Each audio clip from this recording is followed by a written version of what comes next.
Smack that like button. The like button. Man. Vlad TV be pissing me off.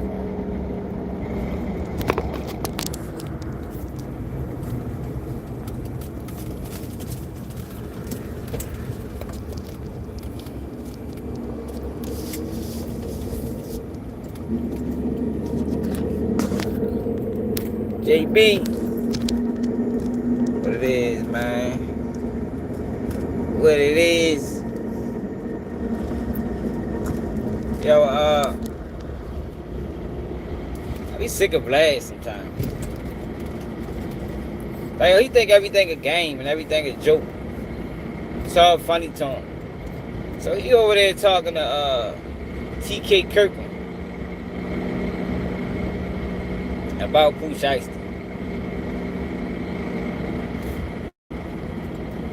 Talking about he the biggest crash out ever. Yo, but I don't like how he does that, yo, because he make it seem like that rappers or black people the only one that crash. Like, yo, it's a lot of people crashed out. A motherfucker flip out and kill a whole family. I think that's a crash out too. You got politicians that crashed out. It happens, yo. You know, sometimes emotions get the best of people, man. And I don't know. I don't think it's fair to, you know, the number them. You feel me? Like, oh, this number 1, number 2, number 3, man. Niggas be crashing, man. People lose it, man. People lose it. Now with Pooh Shiesty situation, it just makes it so bad because he just came home off the same case, basically, pretty much, on robbery. But to say he was the biggest crash out ever and say we gotta see what happened with Dirk and... Hey man, shut the fuck up, Vlad. The bitch ass. Motherfucker, you ain't crashing for nothing.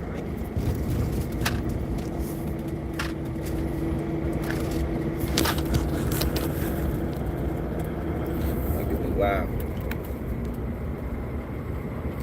You say, hey, right, Trump crashing out right now. The fuck, right? Cause a lot of people crash out, yo. Like, can't just put that shit on Pooh Shiesty. Say he the dumbest that ever to crash. Like, niggas be doing, man. There's a lot of crashing out. Jeffrey Epstein crashed out. Fuck. Out here fuck with underage girls and shit when you a fucking billionaire. Like, he crashed out, nigga. But motherfuckers don't view that the same. Why that's not viewed the same as a Pooh Shiesty situation? He had more money than Pooh Shiesty. More money, more influence, more resources. You want the motherfucking traffic underage girls and shit. I think that's the biggest crash out ever. Harvey Weinstein crashed out too. A lot of people crash out, yo. Like, I don't know why they keep trying to put that shit on rappers like it's a black thing. Like, black people so ignorant, they, you know, they bound to crash. Nah, nigga, it's a human thing. It's a human thing, man.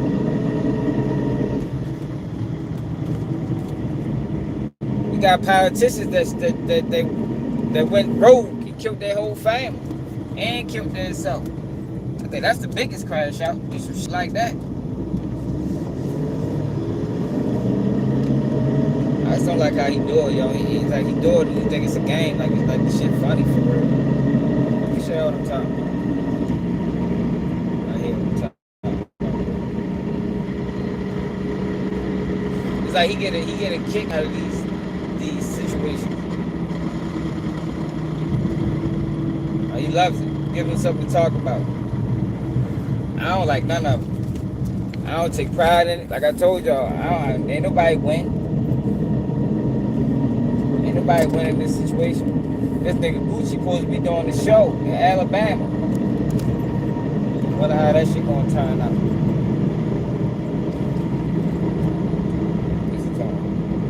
proves me that they're dumber than the last person that got locked Look. Why is you laughing so hard, yo? Yeah, don't you know how sometimes you tell a joke and niggas be laughing too hard? What the fuck is you laughing so hard for, bro? Shit wasn't that goddamn funny, nigga. Dumbass nigga. Fuck, nigga, that shit was that funny, yo. Shit wasn't that funny, bro. Yeah, that man ain't crack no joke, man. Oh, you thought he was dumb? Watch this. Right, exactly. Watch this. It's worse every year. Like, nobody has no goddamn common sense. I mean, if you look at all the rappers that have crashed out, I mean, he's up there. Like the ones that are in jail right now? He's up there. He's up there. I'm thinking now, he's really number one. Well, let's see what happens to Lil Durk. If he gets convicted for... You see what I'm talking about? Let's look at all the rappers that's crashed out. Let's look at everybody that crashed out, man. You know, remove it away from rap, yo, because rap has a negative. You know, when you think rap, you think black. You feel me? Rappers ain't the only people that crashed out at all. Higher than... Yeah, but Lil Durk didn't get out of jail. Yeah, that's true. Like, To go right back in. Yeah, we're right back in. He wasn't even home enough to enjoy 100 days. That's nothing. Not even 4 months. That's nothing. Not even 4 months. And you know people saying when he went back in there, yo, you fucking back? What do you do back here? You back? Not only are you back, but you're not coming home. You're not coming anytime soon. No bail. Not for an armed kidnapping. Yeah, no bail. Armed kidnapping. And here's the best part. Yeah, Mark. The guys, his crew, Pooh, Shiesty's crew that robbed the cameraman and everyone else, they start posting the actual items on social media. I saw that. They start showing the same watch, the same chain, the money. All of them done. Yo, that's not what happened either, y'all. They didn't just start posting shit. Like, they didn't do what we seen other people do. They didn't go straight to Instagram and be like, man, look, man, I just took Gucci chain. Like, we done seen people do that. They went live with some of the materials on. Yeah, they did do that, but I don't think they went there. They went to the internet and just started posting shit. Yeah, they ain't do that.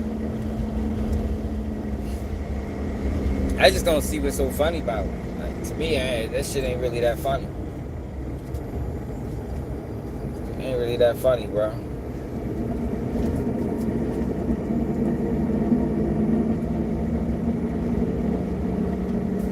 Let's see, yo. Let's find something.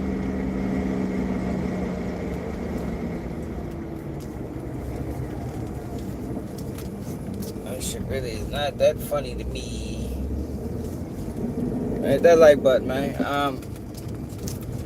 Hey, run ahead real quick. Get these kids. Come on here and get these bags.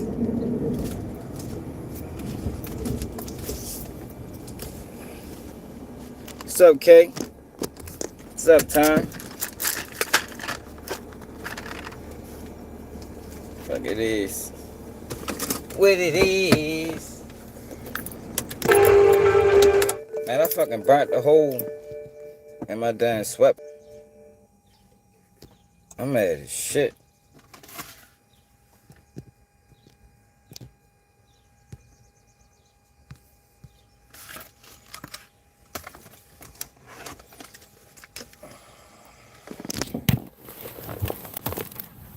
Yeah, but I don't think it's fair to say Pooh Shiesty's the biggest crash out. And Dirk number 2. It's just about doing things the right way, yo. You can do whatever you want to do, man, as long as you do it right. Shit. Everybody else do what the fuck they want to do out this bitch. Yeah, man. Niggas try to act like whenever black people do something, it's just so stupid. Like, man, shit. Motherfuckers, man. Niggas be doing shit. It happens.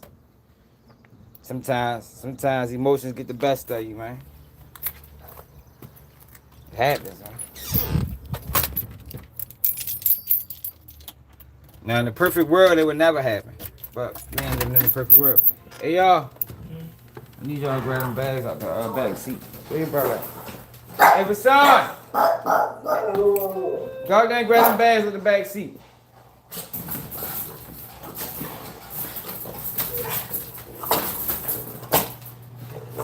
Yeah, you're right.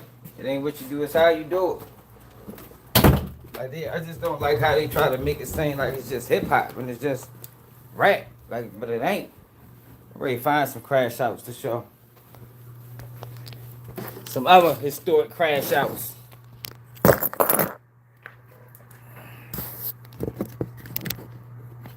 So he gonna make me do white on white crime month early. we might gotta make that shit. We might gotta do that shit a couple times a year. Yeah, you know what I mean? Hold up, y'all. That's my Black Miles in the car.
Oh man. Man, appreciate it.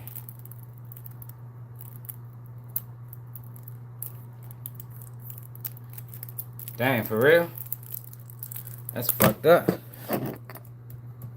Down for Mitchell, man. I like Down for Mitchell. Good to see he still playing at a high level.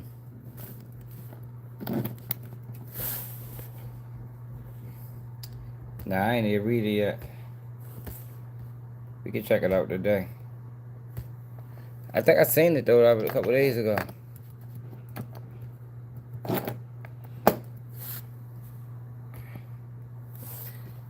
seen it a couple days ago. But yeah, I ain't even got a chance to read it yet, bruh.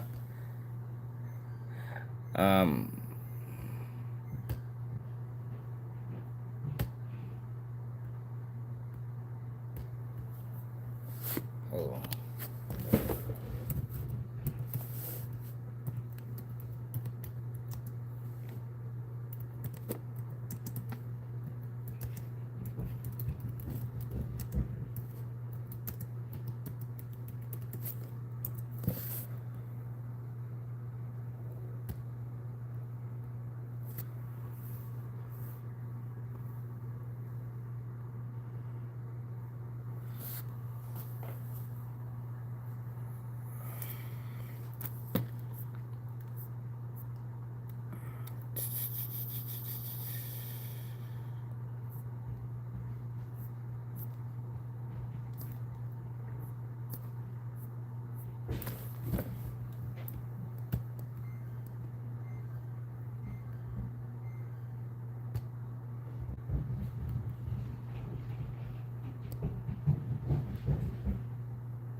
God dang, they all be back. I don't need to go this far back.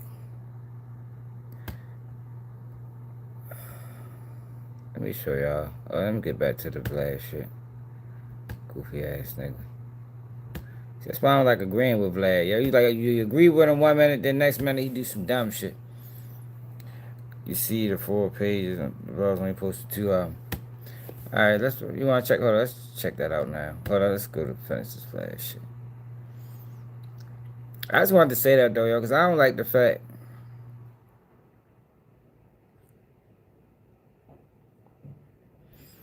Look, I knew someone right. The LAPD will have to release David from custody if the LA County DA doesn't file murder charges by Monday. LAPD reportedly arrested the singer because they were frustrated with the case taking so long. Hey, I knew someone right.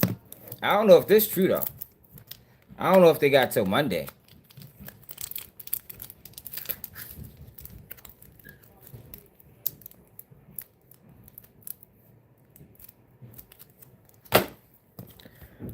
But they is going to have to file. They is going to have to get a indictment, or they are going to have to let them go. That's how that works.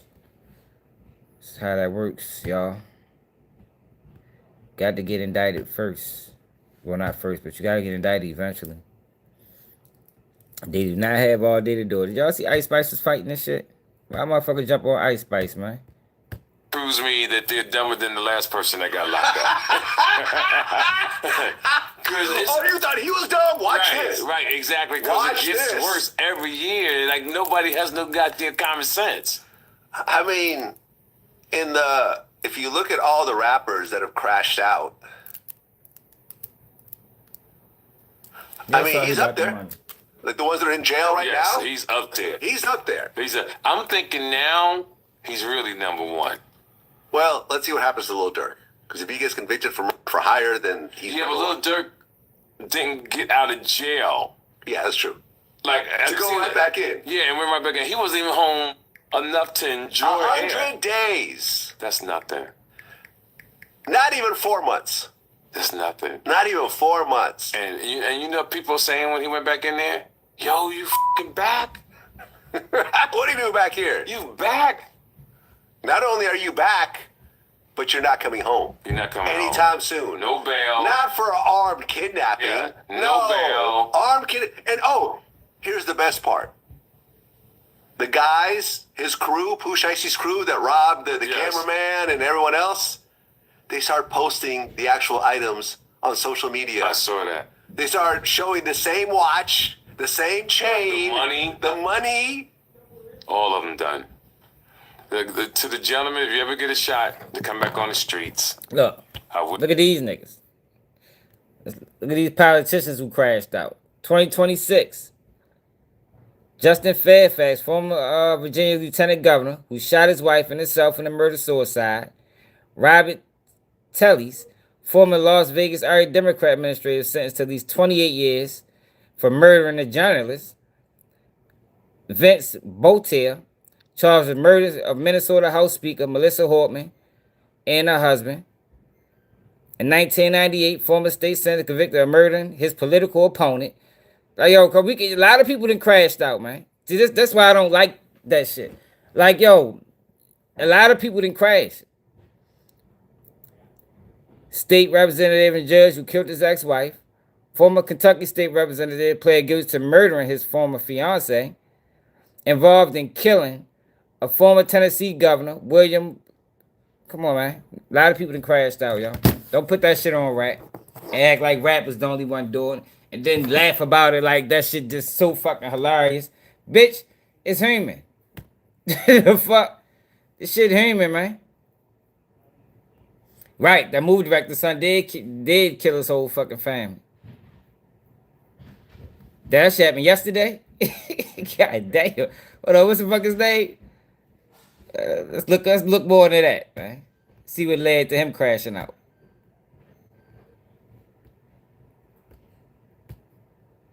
Fairfax governor, source.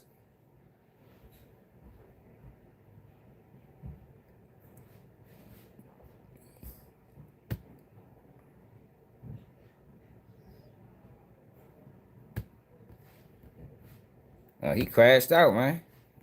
This not just a hip hop thing, man. He a black dude. Right, we are following some breaking news out of Fairfax County, Virginia. Here's a post here from our Fox 5 DC team as we're learning that authorities are saying former Virginia Lieutenant Governor Justin Fairfax shot and killed his wife as well as himself inside their home in Annandale. We did just get a press conference from Fairfax County Police Chief Kevin Davis, who said officers were called shortly after midnight to the home where they found both adults deceased inside the residence. Just some video here of outside the scene, courtesy of our Fox 5 DC team here. They are doing continuous coverage on this right now. We want to head over and listen in live. See what happened with him, man. To statewide office in the Commonwealth of Virginia. That was a big feat. And before him, it was Doug Wilder. And after him, it was... No, it's not a regular occurrence, yo. You're right. Yo, it's a regular occurrence for people to crash. It's not about black people, man. It's not about rappers, man. People crash, yo. Like it's normal. Like Vlad tries to act like this shit is so unnormal and it's just so surprising, and it's like, how could you do that? And it's like, bro, what the fuck you mean, yo? Sometimes people lose it, yo. Sometimes common sense goes out the window, man. Sometimes logic goes out the window. Sometimes people be so overcome with emotions they react. It fucking happens. Now, should it happen? No. You would want people to be more aware of where they are at emotionally and remove themselves from the situation. But that's not always the case. But for him to keep trying to put it on rappers and then talk about, he's just dumb as shit. It's like, bro, like, a lot of people crashed out over the years, man. Like, if you're gonna get a rapper's attention, give everybody the motherfucking attention. Right. Yeah, remember the term going postal. That's what going postal was. Crashing out. I don't think we created that term, yo. I don't think black people or the urban community created the term going postal, man. I'm just saying, y'all. I just ain't like the fact how he thought that shit was that fucking funny. Jeffrey Epstein was the biggest crash out, if you want to be technically honest. The biggest. That man was worth billions. At least on paper. You'll decide to use his wealth to traffic motherfucking children. You know what I mean? If that ain't crashing out, then I don't know what the fuck is. Why that's not considered? Why nobody never say Jeffrey Epstein crashed out? Have you ever heard Jeffrey Epstein and crash out in the same sentence? Why that's never used like that? I think he crashed out, man. I think Harvey Weinstein crashed out too. But we don't ever say that though. It's like the word crash out is like it's almost strictly reserved for black people. And that's the point I'm trying to make. The word crash out is saying like it's strictly reserved for black people. Yo, but no, it's not. A lot of people did it. All on one black.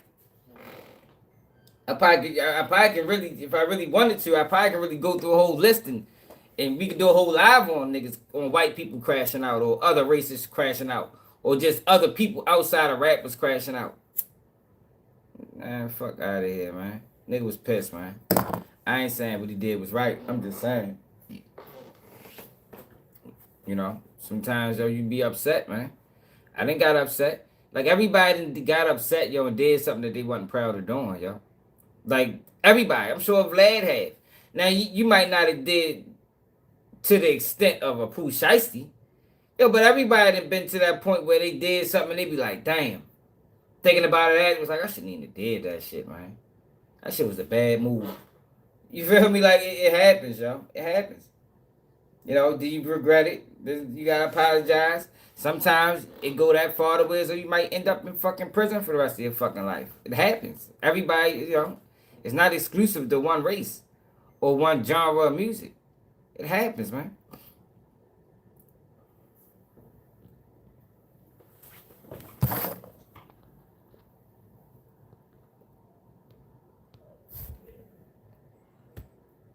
He does this often. That's what make that's why I'm because he does this every time a rapper get arrested. he acts like it's a fucking joke. Like it's funny. Ain't nothing funny about that shit, man. Nobody know that man mental state at the time of that situation. Let me see what's up with this Mike City AJ paperwork. So yeah, one of Dirk, well not one of Dirk. One of the guys that was charged in supposed been the retaliation for D thing just pled guilty. Let's see what the fuck happened.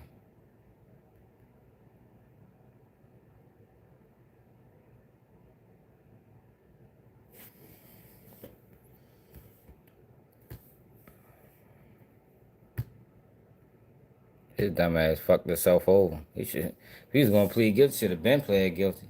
Nigga, fuck you sitting around that bitch all that fucking time.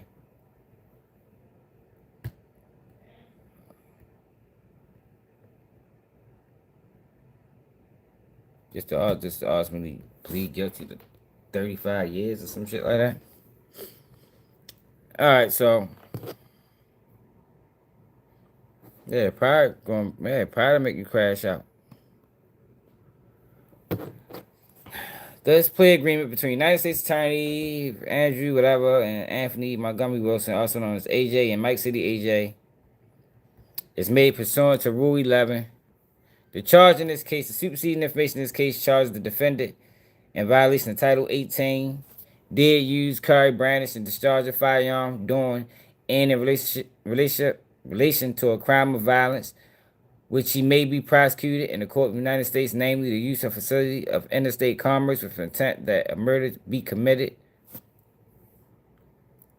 namely the murder of victim A, as consideration for receipt of and as consideration for the promise and agreement to pay a thing of peculiar value, and the death of victim A did result in violation of Title 18. Defendant has read the charges against him contained in the superseding information, and that charge has been fully explained to him by his attorney. Defendant willfully understands the nature and the element of the crime with which he's being charged.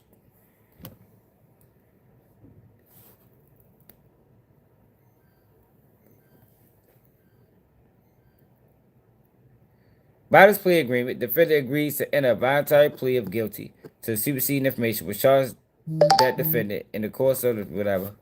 They use Brandon's name. You see all that. Factual basis. Defendant will plead guilty because he is in fact guilty of the charge contained in the superseding information. In pleading guilty, defendant admits the following facts, and that those facts establish his guilt beyond a reasonable doubt, constitute relevant conduct pursuant to guidelines 1B1-3, and establish a basis for forfeiture of property described elsewhere in the plea agreement.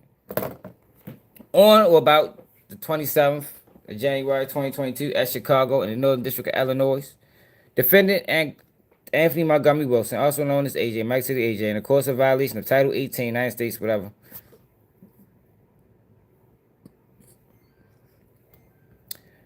as consideration of payment and consideration of the promise and agreement to pay a thing of peculiar value in the death of victim A.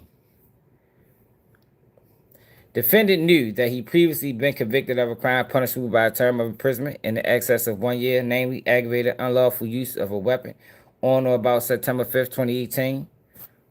Despite being a felon, on January 22nd, 2022, defendant was in possession of a Ruger AR-556, which defendant acknowledges was manufactured outside the state of Illinois and traveled in interstate commerce prior to his possession of the firearm. That evening, defendant and individual A drove in a black 2014 Chrysler sedan to a school located in the 6200 block of South Princeton Avenue in Chicago. They parked the Chrysler in the school parking lot. Defendant was armed with the Ruger AR-556 because he was there to shoot and kill victim B. Individual A was also armed with a firearm. Victim B exited one of the school buildings around the same time defendant and individual A got out of the Chrysler and shot at victim B, who survived the shooting.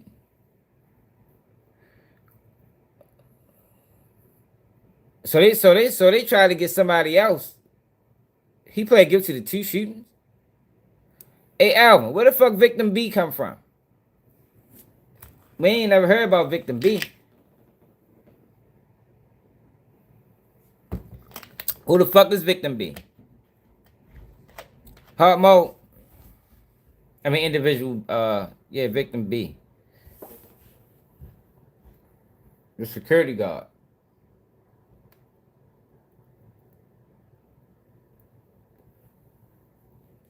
No, it's not. No, it's not, bro. That's a whole separate shooting, bro.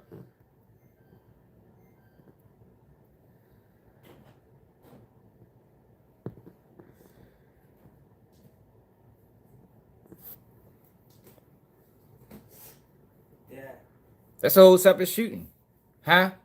Me and our friends are planning to go to Sky Zone. Can you take me?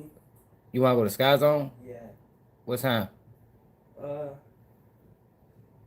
said like around 3. You didn't give me an exact time. What is who you going up there with? My friend. Who he going with? He has to ask my other friend. So it's just gonna be y'all? Yeah. How they getting up there? Their parents are taking them. They dropping them off? I don't know. Well, find out everything first, though, before you call them. Stop texting them. Call them, find out the details. Nah, Alvin. Look. Let me look. That's not what that say. To a school located in the area of 6200 South Princeton Avenue, they parked the Chrysler in the school parking lot. The defendant was armed with the AR-556 because he was there to shoot and kill victim B. Individual A was also armed with a firearm at 11:15 p.m. Victim B exited one of the school buildings. Around that same time, defendant and individual A got out of Chrysler and shot at victim B, who survived the shooting. On the afternoon of January, so that was during, what time this happened?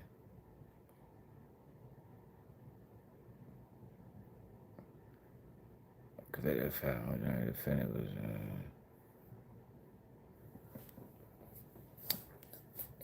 Defendant and individual B drove in the Chrysler to the youth. Yeah, these are two different locations, bro. It's two different locations. It's not, these are two different shootings. There's two different shootings, bro. So this happened at 420 West 111th Street, and the first shooting happened at 6200 South Princeton. All right.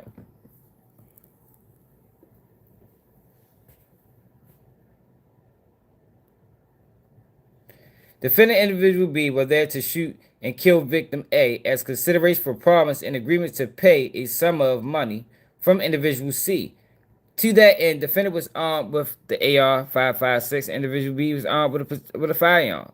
Defendant individual B arrived at the Youth Peace Center in a Chrysler at approximately 2:22 p.m. They waited in the Youth Peace Center parking lot for victim A to leave the building. At approximately 2:59, victim A exited the Youth Peace Center as victim A walked across. Yeah, we already know all that. Victim A died as a result of the shooting. Defendant fled from the scene on foot and concealed the AR-556 in the backyard of a nearby vacant residence. A defendant chased down and killed victim A. Individual B shot the Youth Peace Center security guard, who survived the shooting. After the shooting, the security guard, individual B, fled from the scene on foot. After shooting the security guard, our individual B, I got you, found the murder, collected money that had been offered as consideration for victim A murder. Defendant collected money. So he only saying that he collected money. He ain't saying both of them collected money. Defendant understands that the charge to which he pled guilty carries the following statutory penalties.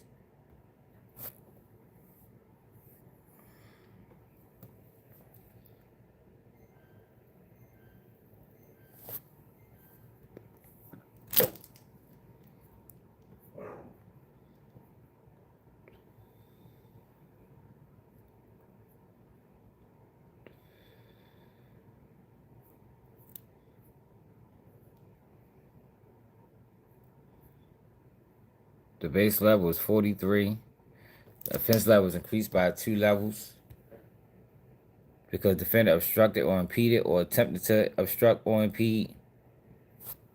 The government understands the defendant will truthfully admit the conduct comprising the offense of conviction and truthfully admit or not falsely deny any additional relevant conduct for which the defendant is accountable under the guidelines based upon facts known to the government. The defendant has clearly demonstrated a recognition and affirmative acceptance of personal responsibility for his criminal conduct.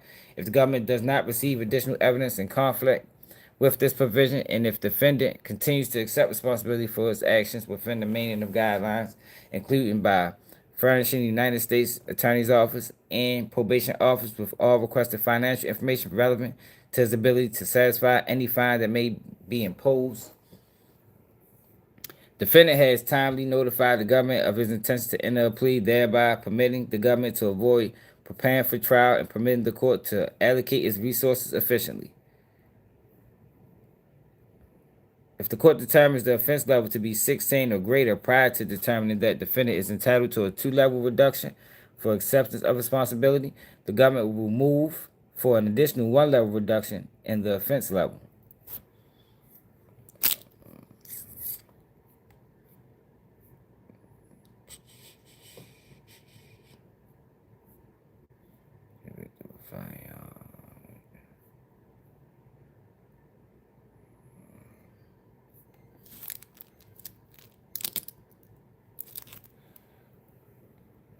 Stolen vehicle. They're just going through your criminal history.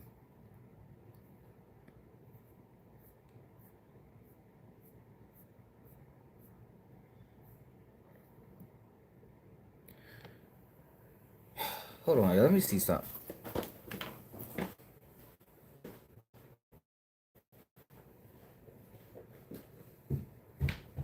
Hey Sean, you want to go over song too?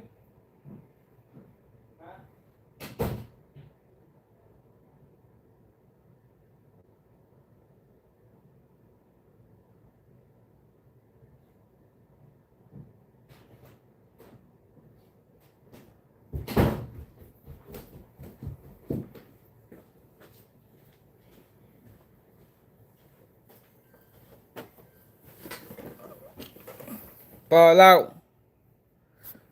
Both parties expressed that the agreement is not governed by the errors in applying or interpreting any of the sentencing guidelines may be corrected by the government prior to sentencing. The government may correct these errors by a statement to the probation office. So he agreed to not less than 35 years and not more than 45 years. Each party is free to recommend whatever sentence it deems appropriate within this range. The government gonna try to get 45. Other than agreed term incarceration, the parties have agreed that the court remains free to impose the sentence it deems appropriate. If the court accept and impose the agreed terms of incarceration set forth, the defendant may not withdraw his plea as a matter of right. If, however, the court refuses to impose the agreed term of incarceration set forth herein, thereby rejecting this agreement, or otherwise refuse to accept the defendant's plea of guilt, either party has the right to withdraw from this agreement. That nigga he ain't paying no restitution. That nigga ain't got no money.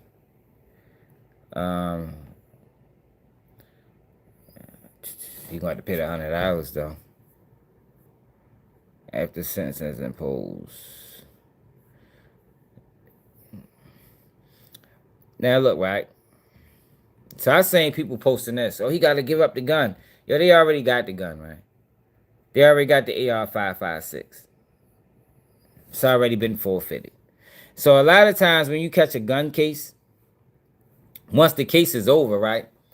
They'll send you paperwork saying that he basically murdered for hire. Basically being a part of a murder for hire plot. They'll send you paperwork asking you, do you want to try to get the gun back? Yeah, because owning a gun is not illegal in the United States of America.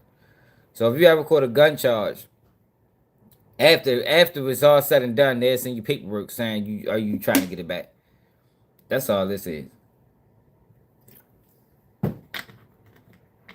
But he ain't getting no gun back. That nigga been gone for a long ass time anyway.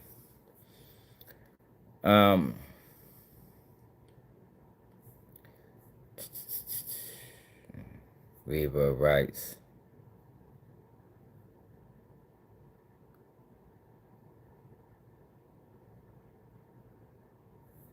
The fuck is this? Right to be charged by indictment. Trial rights. Defendant has a right to persist in the plea of not guilty to the charge against him. If he does, he will have the right to a public speedy trial. Defendant has determined. Are you talking about trial? He ain't going to trial. Present witnesses.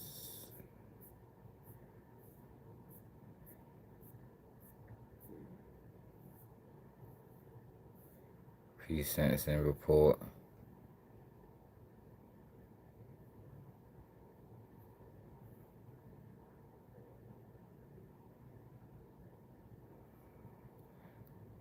So that's just him admitting guilt. Understands that by false and incomplete information under the guidelines. Other terms.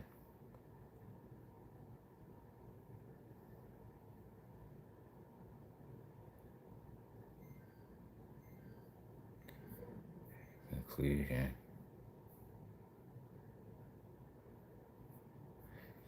Hey, yo, where's the part where's the part, Alvin, when they was talking about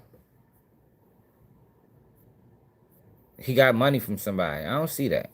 I see blogs posting it, but I don't see that in the paperwork.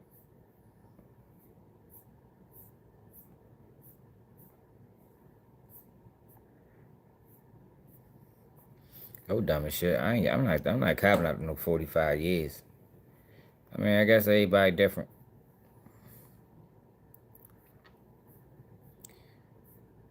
You know, because once you plead guilty, yo, you waive your rights. You waive most of your post-conviction rights. You waive your right to appeal.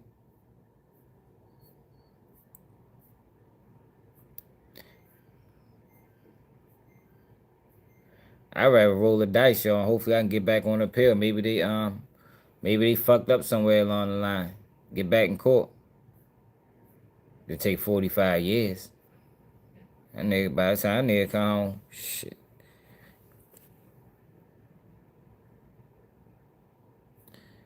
No, I know he ain't getting no money. I'm talking about where they say that one of the he got money from individuals. Remember the same post that I was talking to you on? I don't see that.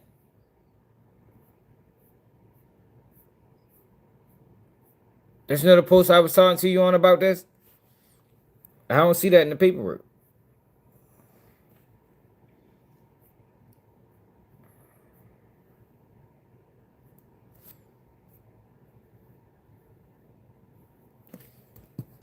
Hold on, y'all.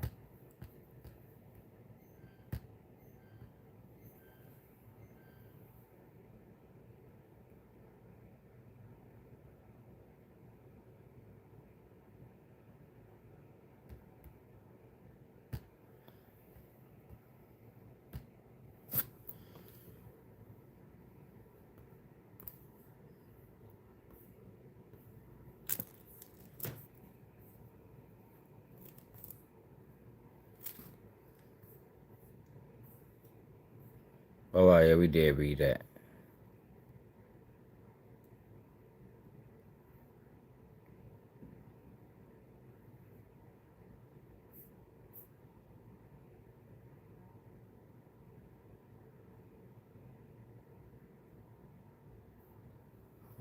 See, I only see individual C on this page.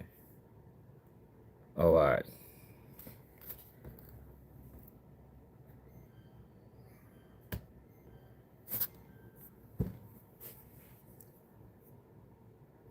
Victim B.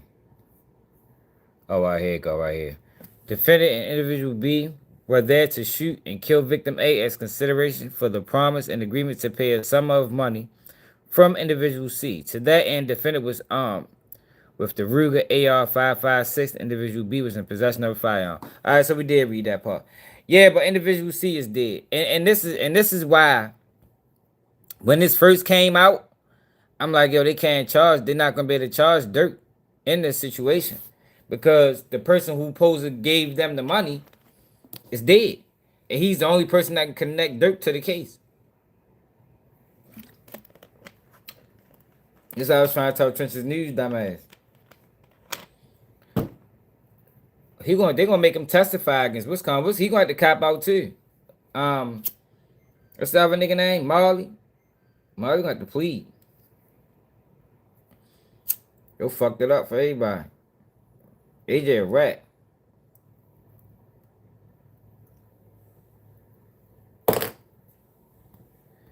See, this is why when niggas be calling niggas snitches and shit. Yo, you can't just take a plea deal, bro. Even though their case is separated now.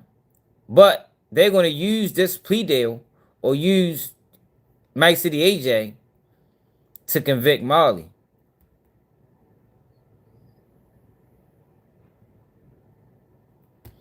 Damn. More power to him, man. Hey. That shit crazy. Hey, yo, have y'all ever watched the nigga Charles Manson speak about politics? Now, I know he was a racist. At least that's what they said he was.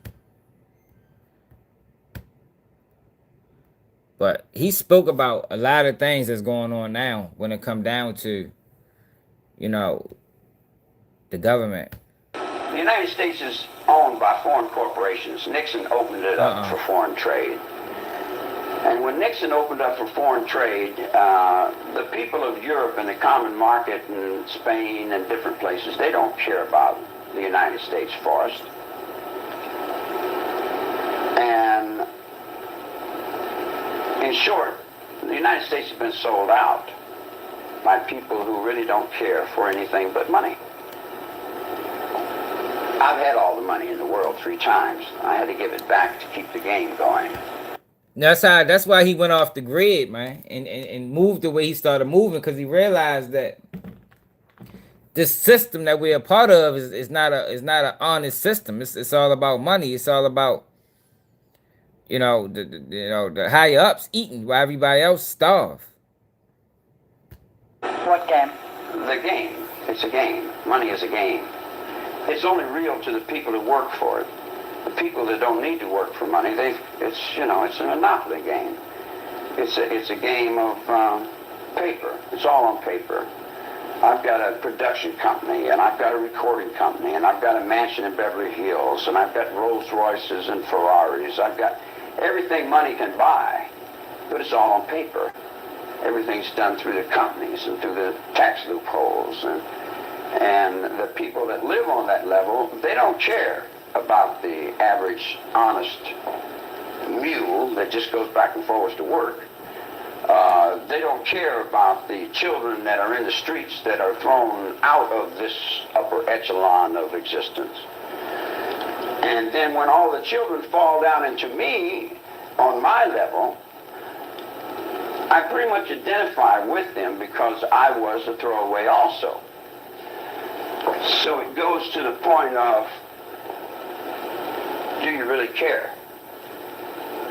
When you said... And who does care? And if anybody cares, they're considered crazy. I've been 15 years in the nut ward for trying to stop the trees from being cut down, from trying to rearrange a lifestyle of a bunch of people who don't want to change, but they're going to change because the cold wind is blowing. The United States is owned by foreign... Yeah, he wasn't crazy, you know. He probably had some wild ideologies on certain things. Yo, but did y'all see, what Seti Nash say? You know, I don't watch Seti Nash. So I don't, only time I see Seti Nash is if somebody else talk about him. Did y'all see the Ice Spice situation? Yo, why motherfuckers try to jump on Ice Spice, man? That shit goofy. Yo, California going out sad, man. Like, I don't know what's going on in Cali, yo, but they got a lot of bullshit going on down there.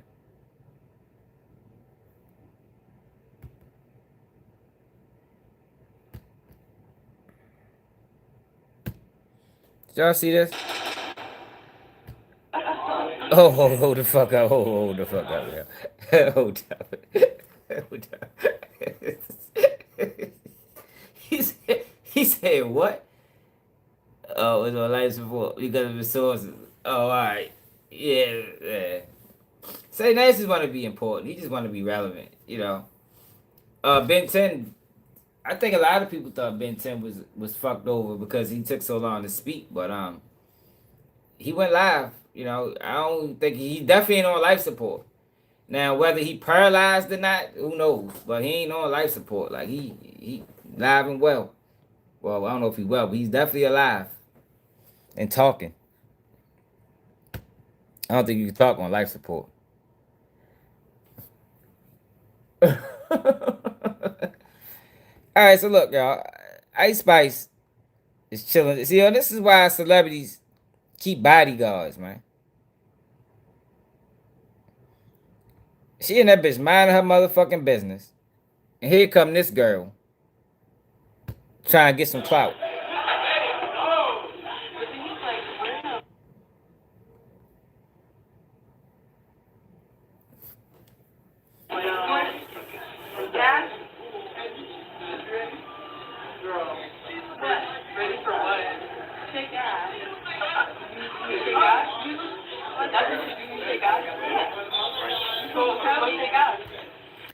She pulled up on him, asked him, is they ready to shake some ass? So obviously she knew this was Ice Spice. She tried to act like she didn't. So you from Cali? So go take out. So you from Cali? Are you from Cali? Are you from Cali? Where you from? Are you from Cali? No, I'm from Chirac. Where you from? Oh, you're from Chirac. Yeah. So where you from? So where you from? I'm from McDonald's. I got you. Well, I'm from Wade.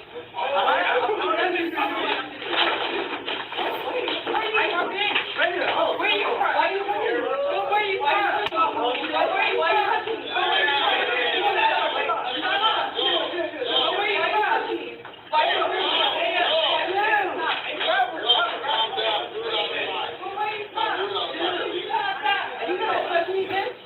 Ice Spice needs to stop. She needs to stop fucking with her. You can't. That can't be your friend you go outside with in public by yourself. Cause she ain't. You know what I mean, you gotta have one of them with you. You gotta bring the girls from the block. You going outside on your own, man. She ain't that. This must be her manager or something. Her accountant or something.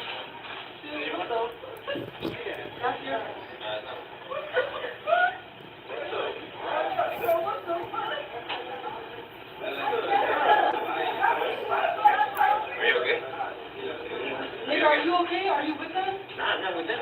With my friend right here. They just came in right now. But you're the one got into them that I'm here, right? I didn't know. I didn't know he was here. You were playing that way. I didn't know he was here. No, why should you do this? Are you Somebody good? got my phone? Yeah, sure. Fuck y'all. That's why. Fuck you and that bitch. Alright. Why is that bitch fucking? Why would I relax and keep cutting her?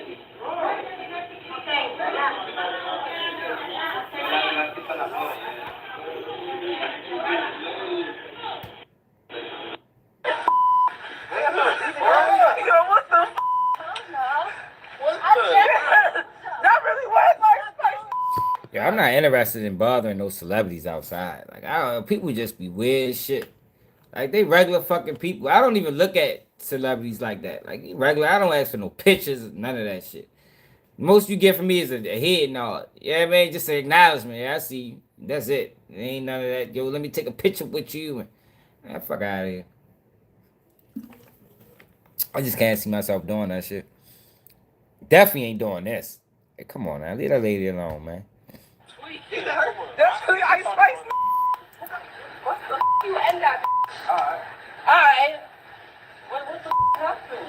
Why is that talking? No, she's drunk, but just relax. Why would I relax if she's touching She's drunk. Where is she? Where is He must be drunk too. why would I let it go? Why would I let it go? What the f***? Shaban's is called Ice Spice. It's going viral. Yeah, Ice Spice want to smoke about that shit. You can expect a Wait, calm down. Let me fight her. On your mama. Let me fight her. Let me fight her. Why would you want to fight me? Are you a bitch? You want to fight a bitch? Why would you fight me, bitch? You 120 pounds. Let's get at it then. Let's get at it then. She must be having a bad day today. Y'all think this is famous? You from what? You. Where you from? What happened? What the you mean what Yeah, happened? yo goofy as shit. You want this thing? Where's she at? Where's she at? And why the you want to record? It's funny.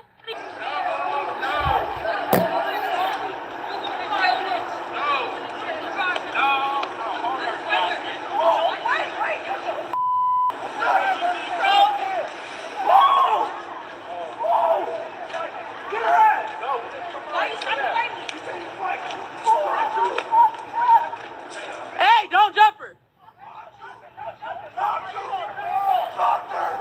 Man, Sweet Ice Spice, man. She got knocked down, yo, but she stood 10 toes by herself. Like, you gotta, ain't too many people doing that. Now, whether it's smart, you know, it can be debated. But the fact that she stood on her own, man, you guys salute her. You guys salute Shorty for that. No matter how it Don't went. push him though. Don't push him though. Don't push him because he can't hit you the back. Don't push him. He calm down. All right. Calm down. Man, Sweet Ice Spice, man. But them motherfuckers clowns for that. And the girl ended up speaking out, lying about the whole situation. Listen to this shit. Like, she just really, that's how your clout is crazy. Oh, I need to talk about that shit too. She got on this bitch and lied about everything. What the fuck? Oh, here go one of the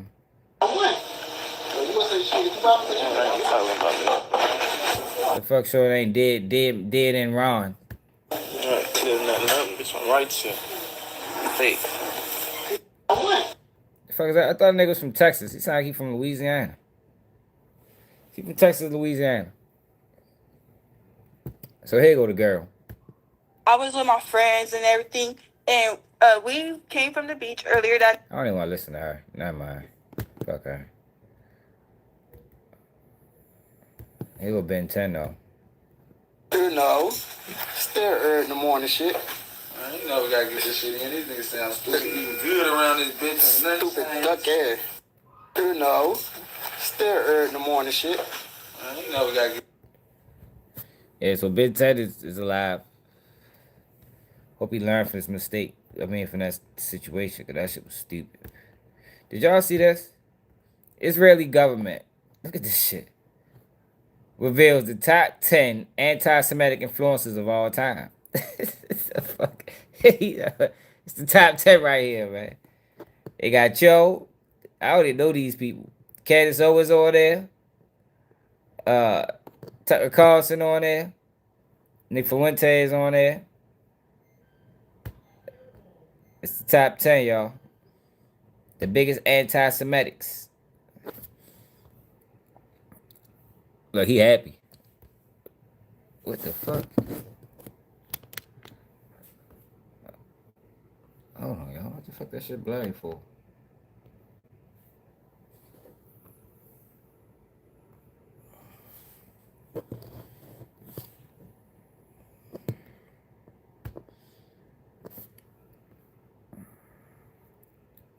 She said, thank you. People happy about that shit. That's like a badge of honor now, man. You know, people view it as a badge of honor, yo. It's not like it used to be, man. It's not a death sentence no more. Look, came in third. Well, bronze not bad. What the fuck? Top 10 worst.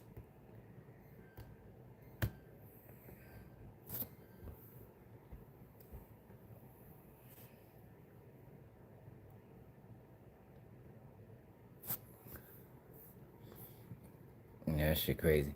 Hey, yo, but this nigga fucking, what's the call out? This bitch lying. Did y'all see this? So, listen to this story. This happened last year in Chicago. Chicago police officer Crystal Riviere, 36, was shot and killed on June 5th, 2025, in the Chatham area on the south side while responding to a call that led to a foot chase involving an armed suspect. During the chase, her partner, Officer Carlos Baker, fired his weapon and struck her in the back, killing her. Police initially described it as an accidental shooting during a confrontation with a suspect. However, the case became controversial.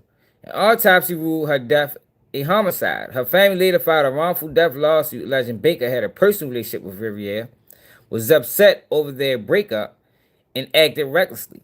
The lawsuit also claims he failed to help her after the shooting and left her without aid. Yo, I don't know. Yo, look, y'all gotta watch it, man. What y'all think about this? Yo, was this intentional? Or was this an accident? Hey, JB, I ain't gonna lie, bro. I mean, I don't know. This don't really look, I mean, let me know what y'all think about this. Yeah.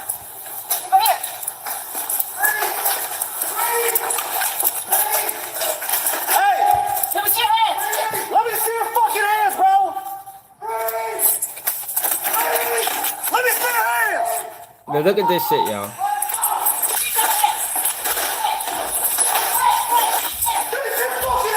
So look, he chasing the suspect.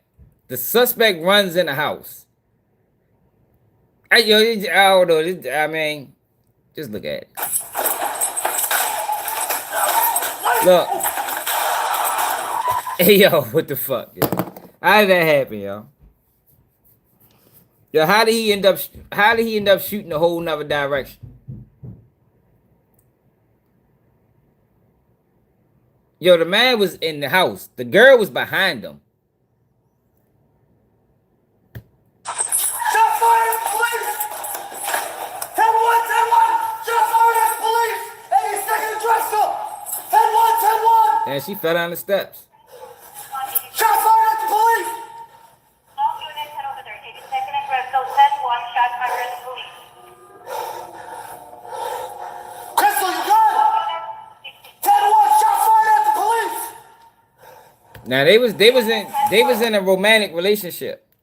And she supposedly just broke the relationship off. But they were still partners. We need an ambulance. We need an ambulance! Ambulance now! I can't get my partner! We're rolling an ambulance for 82nd and Crystal. We are rolling an ambulance. What happened to the suspect? Squad, my partner's hit! My partner's hit! Give me an ambulance now! We have an officer shot. 10-1, 82nd and Crystal. Officer shot. Officer shot. 82nd and Crystal. 10-1. All units head over there. 82nd and Crystal.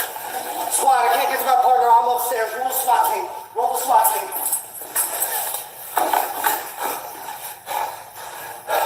Alright, step forward. All units head over there. 663 Charlie. We're rolling an ambulance. Hey, call the police!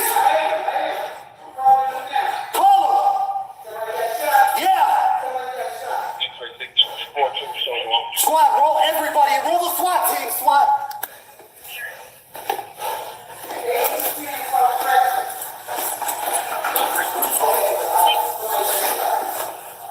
Ambulance is rolling. 663 Charlie. Ambulance. Yo, why he's not doing anything, yo? Like, what the fuck is he doing? Like, yo, come on, yo. I ain't gonna lie, yo. I don't even want to give my honest opinion on it. What y'all think? Was this an accident? Why the fuck did he like? Why is he taking so long to render aid to this girl who he was in a relationship with? 63 Charlie. Call that we have here. Are you running behind anybody?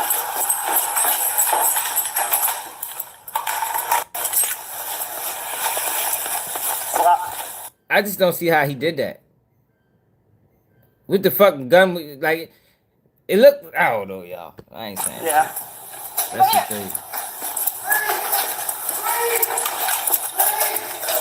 Hey! Give us your hands! Let me see your fucking hands, bro! Yeah, yo, Let look. me see your hands! Look. That's what it looked like he did, yo. I don't understand how that happened. Like, to me, it looks intentional. It does. This shit looks intentional to me, right? Like he played it like it was all a play. Look.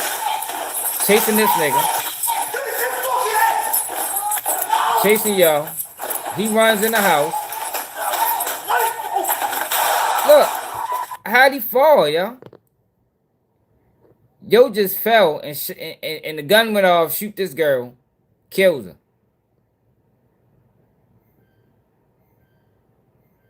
Yo. Oh, that's another video. That's a longer video.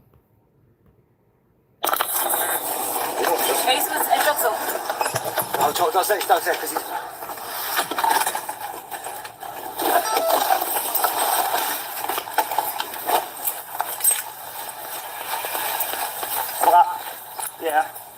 Come here.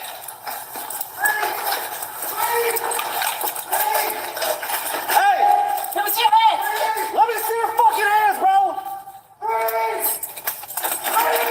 Let me see your hands!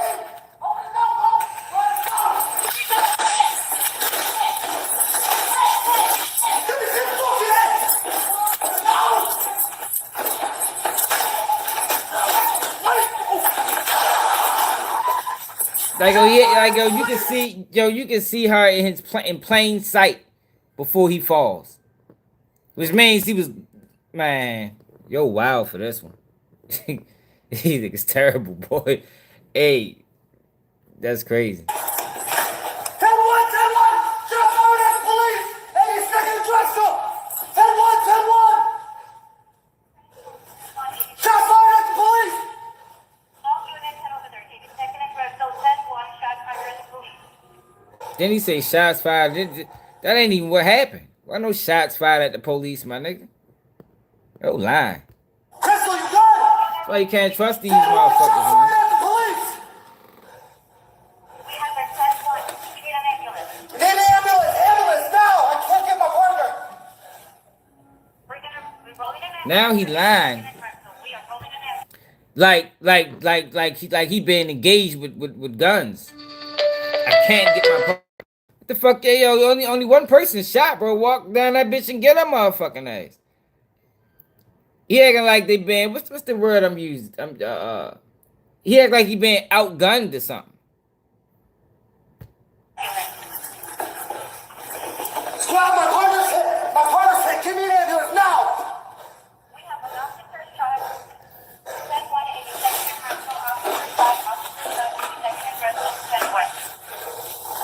All units head over there. 82nd and Crashout. Squad, I can't get to my partner. I'm upstairs. Roll the SWAT team. Roll the SWAT team.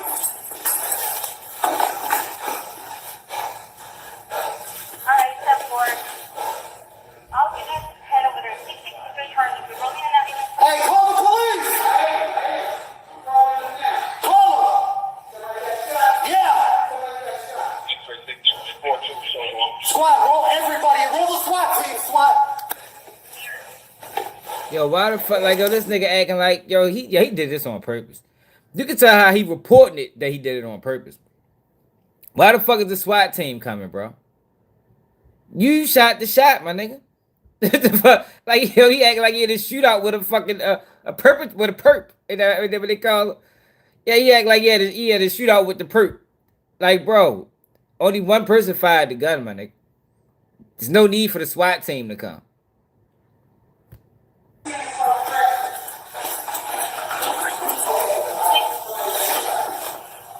Ambulance is rolling. 663 Charlie. Ambulance is rolling. Shut down. 663 Charlie. Call that we have here. Are you running behind anybody?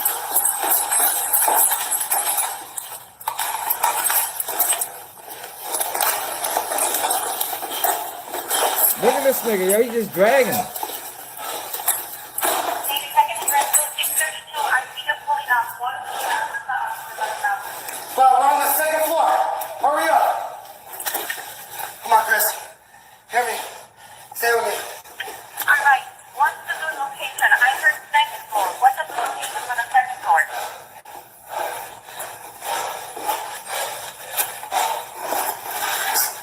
Come on, Chris. Come on, Chris. He's not even supposed to be doing that. Yo, you don't move the body after the body been shot. He knows that's police 101. After after a person been shot, you don't move the fucking body.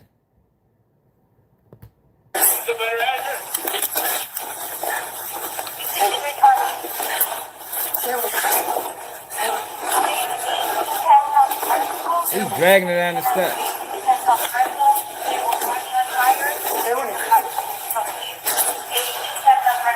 Damn. Yeah, Crystal, get in the car. Get in the car. Get in the car now. Take this. Get in the car. Get in the car. Take it to the university. Now. Squad now. Yeah, he on some bullshit.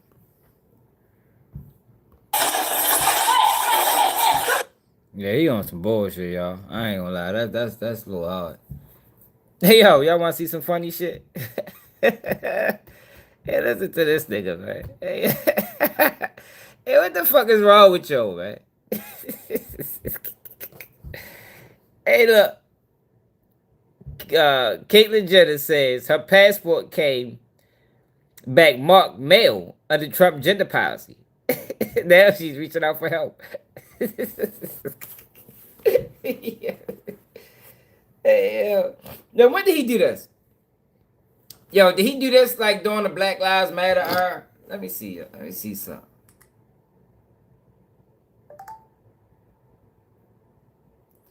When did Kris Jenner become a female? It was Caitlyn Jenner, formerly Bruce Jenner, who transitioned. She publicly announced becoming female in April 2015, introducing her new name and female pronouns shortly after. Yeah, that was the Black Lives Matter era. that was the era. 2012 to like 2019.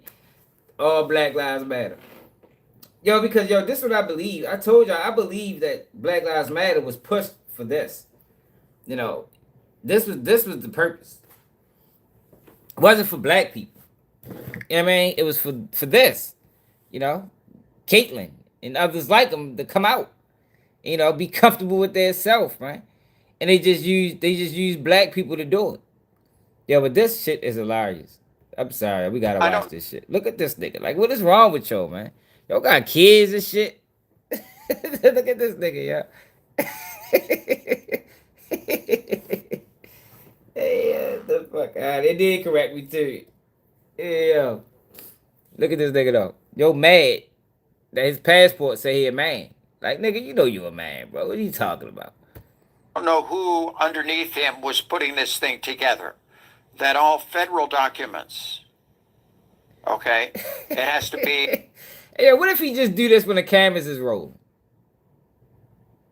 Cause that's why I think, yeah, what if he just does this when the cameras is rolling, and when the cameras aren't rolling, he a man again? I think that's what he be doing, y'all. Just to push this agenda. He probably get a lot of money for this shit. For faking. Your biological sex at birth. Okay?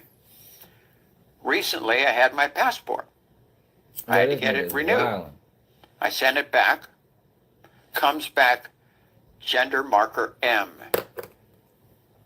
Screws everything up. So, there's a form in there. If they made a mistake, you can correct it. So I fill up. But they didn't make a mistake, bro. Like, you are a man. Like, no matter how much, you want to be a woman, no matter how much you feel like you're a woman, you a man, bro. Like, what the fuck you talking about? They didn't get anything wrong. They'd have been wrong if they'd have said you was a female. Out all the proper forms. I'm not calling anybody. I'm not calling the president. I got his personal cell number. I'm not calling anybody. I'm going to see if I can fix this myself. Because it's not just about me. It's about all people in this situation. Look. You see that? That's what make me think he just does this when the cameras is on. Because it's not about him. It's not about him, y'all. I think he was the catalyst for other people to, to be like him, if that makes sense, without really saying nothing. You understand what I'm saying? I think that's what he was paid to do. You know, if you, cause y'all gotta remember, yo, this was during the time when Kardashians hit hard. Like they was running TV. Then you got this, whatever he is, decides, you know what? I'm gonna be a girl. So I even sent a hard copy of my birth certificate. Caitlyn Marie Jenner, gender, sex. I don't know who underneath Yeah, him. that motherfucker, wow. I did everything.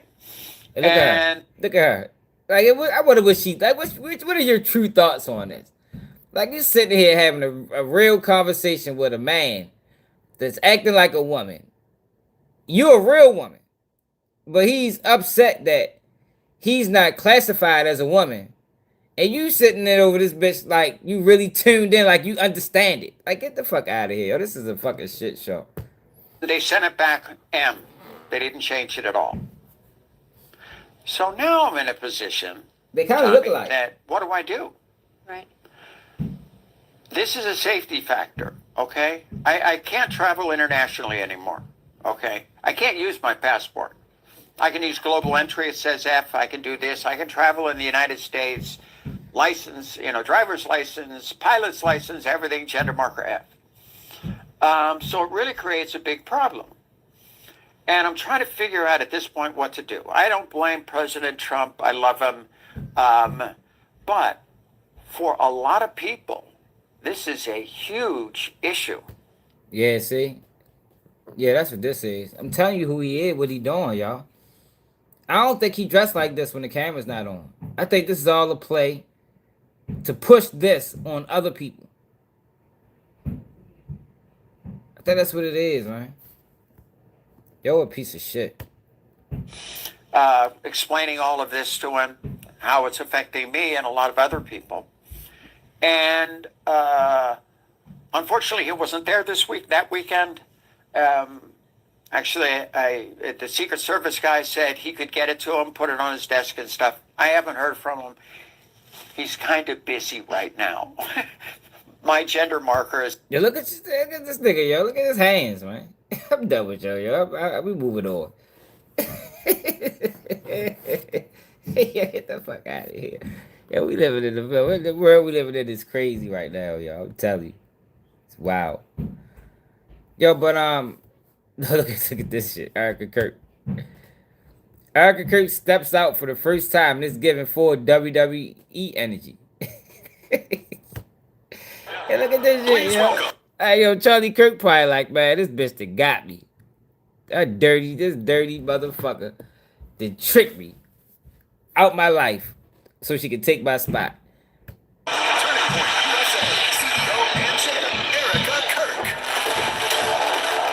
Yo, what is this, yo?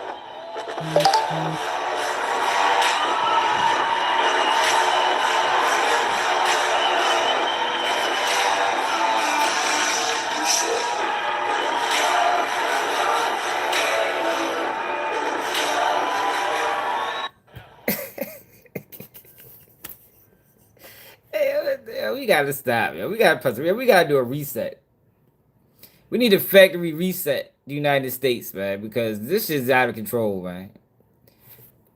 Yo, your husband died. She never mourned. Like, she been on tour ever since he died.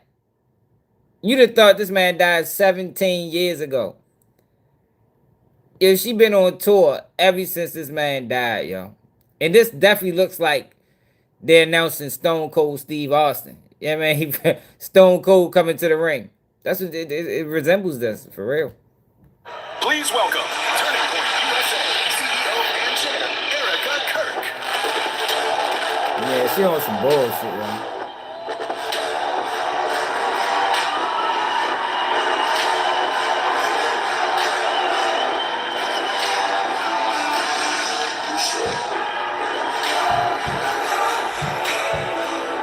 Look, she living in her moment right now.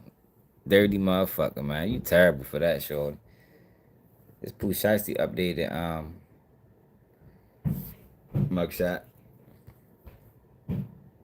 She terrible for that. Yo, but Big Meech is on platforms line. Yo, hold up. Look at this nigga. Yo, who is this? Do anybody know who this guy is? It look like he on Cam Capone. Man goes viral after saying, if you have not killed anyone before turning 18, you are soft. Yo, what? Who is he, yo? Like, yo, this is what I be pissed off about. With the interview, like, yo, y'all rather interview this. This is entertainment.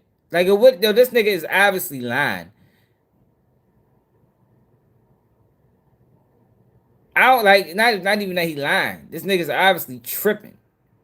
Like, ain't nothing glamorous about taking somebody's life, yo. The before, the during, or after. You understand what I'm saying? So why would you get on a platform and say something so outlandish? This is outlandish, man.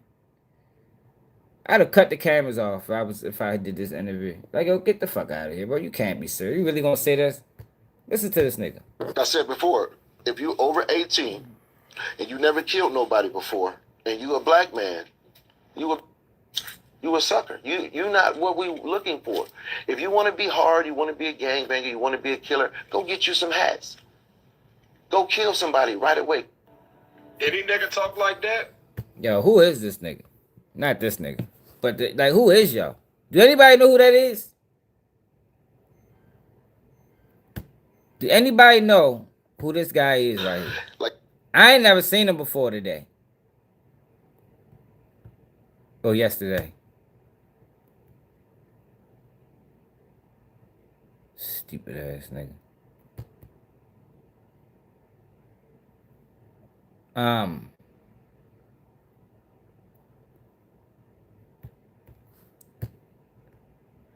Gucci Man performing tomorrow in Alabama. Who coming out? Gucci wild as shit. But Big Meech. Crash.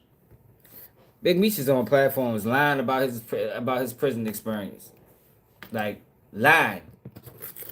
You know, like, ever since he been home and doing interviews and speaking, he been trying to make it seem like he had some type of pull in federal prison. Like, he was holding rank on niggas. And everybody else that was in federal prison at that time is not vouching for these stories. Like, but even before he came home, it was rumors. Like, I thought my man was in the feds. He said, man, niggas in the feds been thought you was snitching. Other people talked about how he was getting bitched everywhere he went. Now, he's on platforms talking about how he was crying in the feds and the DC boy. Listen to him, man. I let him tell y'all. I crashed with the DC dudes over at Jessup. But my influence was so strong on that yard that they told me and they asked me, my right-hand man was Big Fry from West Palm Beach. He like 350 pounds. Mm-hmm. So the incident we had with the DC dudes, it really wasn't an incident with me and them per se, because we both have respect for each other. Yeah. I respect the DC crowd, they respect me and my people. But it was a dude that was from Miami/New York. Basically, they wanted to beat him up and do some things to him. Yeah. You know what I'm saying? Yeah. And they knew that him and I was kind of on the outs. Man, salute. But Kansas again, City in it's the like building. one situation I had just told you about. I couldn't see letting them do nothing to him. So when they swung on him and Fry got in the middle of it, I told him, get your shoes on. We was out on the back. Get your shoes on. Let's go. Yeah. Put his shoes on because he was waiting to play volleyball next. I had to put my shoes on. We go in the gym. He swung on the first DC nigga. He sing, and like 3 or 4 of them rushed.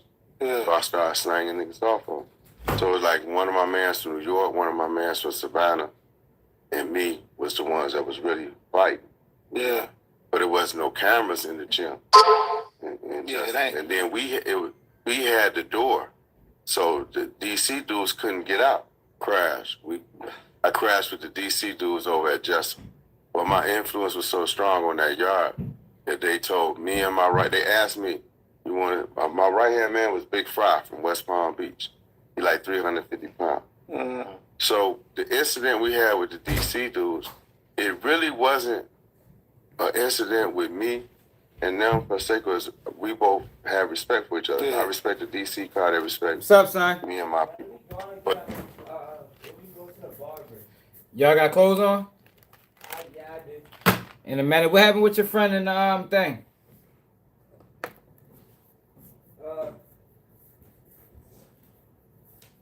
So he said probably after his mother gets back from getting her hair done. And I don't know about Landy. He's not picking up the phone. Alright, yeah, we're gonna go after this as I get off here. So look, you go to the comments. Here we go with these jail stories about DC dudes. That's why everyone who went to the feds always got a story about beef with DC dudes. Cat. Long story short, they got whipped.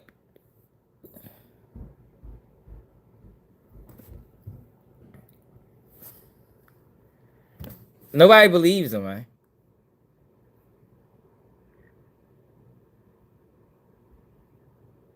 Look, Big Meech kept going back and forth to court and wasn't producing no paperwork. And the South Car and Zopound pulled him up on that shit and ran him up top. Yo, that man was getting bitched to the joint, man. But he come home telling these elaborate ass stories.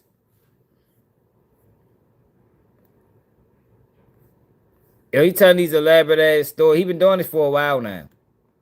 That's how you can tell he told on a nigga, yo, because the nigga don't be making sense. All right, yo, but I gotta go ready to take my kids to the barbershop. But Tyler Robinson. So yesterday, Candace Owens went berserk. Because Tyler Robinson was in court the other day for a preliminary hearing. And she went berserk about what she called, and I am telling you, what she called is the state trying to withhold evidence and trying to participate in the cover-up. But she ain't all the way correct. At least not with this situation. I have not seen one shred of convincing evidence that Tyler Robinson shot Charlie Kirk. Not one. To hop up on here to make sure everybody is aware of what is going on right now. I am seized, obviously, by the Charlie Kirk assassination trial, and I want to make sure I'm breaking down to the public what is happening, because there is a hearing live right now. The defense versus the prosecution. Prosecution is representing Erica Kirk because she is the victim on this case, and you might recall that Erica did this news hit a while ago. It was kind of weird, where she just asserted, and then they passed around, that she really wanted to make sure that her right to a speedy trial was observed, okay? And I was like, okay, that's kind of weird. Like, but why? Well, it turns out that now we are understanding that this is going to be the prosecution's strategy. Yeah. And I will be very clear here. I do not believe Tyler Robinson assassinated Charlie Kirk. And I believe... Like, Candace lose me sometimes because it's like she paints herself as being real and honest. But then sometimes I be catching it with little things like, when she talk about Black Lives Matter, she keep putting that shit on black people. And it's like, yo, Black Lives Matter didn't represent black people, Candace Owens. You gotta know that. If you didn't know that now, back then, you gotta know that now. It never represented black people. But whenever she tells this story about Black Lives Matter, she put black people in it. Yo, Black Lives Matter didn't further any agendas for black people. It furthered agendas for gays. But she never tells that part. So it had me questioning, like, she gotta know that. She's an intelligent woman. So at that point, why do you keep pushing that onto the people when you know that's not true? Then with this situation, it got me looking at it kind of sideways too a little bit. Not saying that Tyler Robinson didn't, is not guilty, because he could possibly be not guilty. But right now, she's over-exaggerating the situation. I believe that Turning Point USA is implicated in this moment in a cover-up of sorts, okay? What various roles were played, but to me, looking at the evidence, which I have done more than anybody else, there is a cover-up taking place, and this hearing proves it, okay? So they were supposed to have a probable cause hearing in May. It is slated on the calendar. When they agreed to do this in May, the defense, Tyler Robinson's defense, was like, well, we shouldn't set a date until we all get our discovery requests. And they were like, we're just going to put it on the calendar. Don't worry. We're just going to throw it on the calendar. And then, of course, if you guys don't have what you need, the case will not go forward. Lo and behold, Erica goes on Fox News and says, I want to make sure to speedy trial on the victim, whatever. And so now we're hearing that. That's not normal. You don't typically see prosecution teams wanting a speedy trial. That's normally a motion reserved for the defense.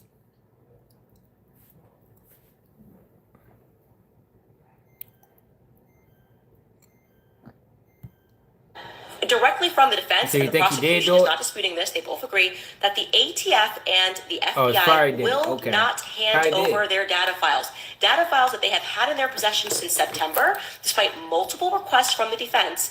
They're like, we literally cannot have this hearing because we have not been given any data files. What am I talking about? This is crucial. Erica's team is arguing, we want the hearing to go through anyways. It's just a probable cause hearing. Okay, but they are basing this probable cause hearing. They want this to be televised, and they're going to say, what evidence do you have that Tyler Robinson did this? And the prosecution is going to say, well, we have his fingerprints that are on the gun. Well, what they're not telling you is that they're saying they have his fingerprints on the gun. That's just a summary report that the FBI gave to the defense. The defense is saying, okay, now can we see the digitized files? Can we see the fingerprints? Can we see your process and how you got this? No. You just get the summary. The summary report is all you need.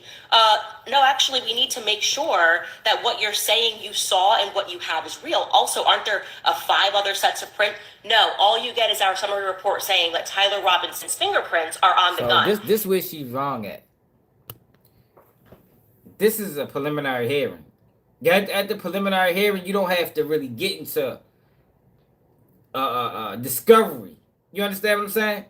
So at a preliminary hearing, it's just a preliminary hearing.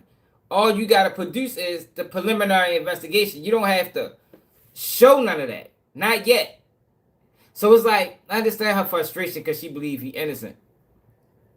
But she's jumping the gun right here. And she's telling her people, and she's coming at it in a way like she knows what she's talking about.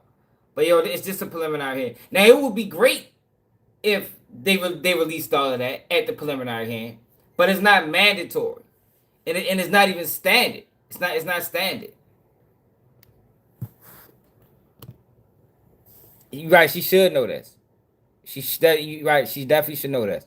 With the amount of cases she covered, she should know that. Similarly, the ATF is also refusing to hand over for some unknown reason. It actually is kind of a known reason. Like, we don't know, but we know the reason of talking about the gun. They are also unable to get the chain of custody. Again, probable cause hearing. Erica's prosecution is going to say, well, we saw Tyler Robinson get onto the rooftop at this time. We saw Tyler Robinson get into his car at this time. Well, the defense is saying, they won't give us the chain of custody. So basically, we can't dispute anything they're saying. It's possible, highly possible, that actually those images were taken on a different day. How do we know if you don't hand us over the files, if we can't see the chain of custody, how these files were created, who it was transferred over to? Otherwise, all we have is a report that says, well, Tyler Robinson, the FBI concluded, jumped onto the rooftop at 12:19 p.m. before taking a shot at Charlie Kirk. We don't have to give you any more. That is the argument that Erica's team is making right now. That, well, it's just a probable cause hearing, so it doesn't really matter. We want things to go through. She's a victim. She wants things. It's not a probable. I mean, it's a preliminary hearing. Basically, it is a probable cause hearing. You don't have to give none of that up yet, Candace. You ain't got to get none of that up yet. Still, he haven't even been. If he had a preliminary, he haven't even went to his arraignment yet. He haven't even been indicted yet. He's just been arrested so far. Things to happen quickly, and their defense is making a very valid, a very layered, a not complex argument for anybody who has common sense to understand that there can be no going forward until we have what we need, because we can't dispute what you're saying. We're just supposed to Trust me, bro, when it comes to the FBI, who has butchered this case and told us the most unbelievable things since the very beginning. This cannot happen.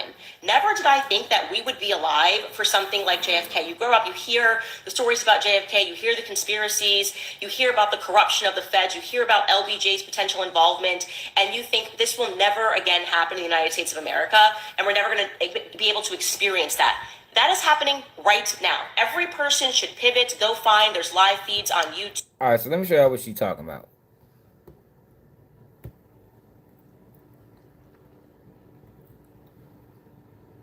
Let me show you what she's talking about.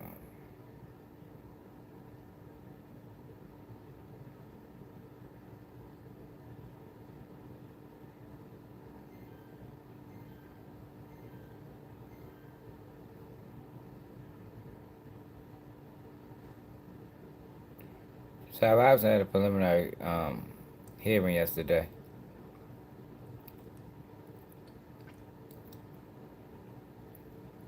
The fuck I watched this shit? Hold on, man.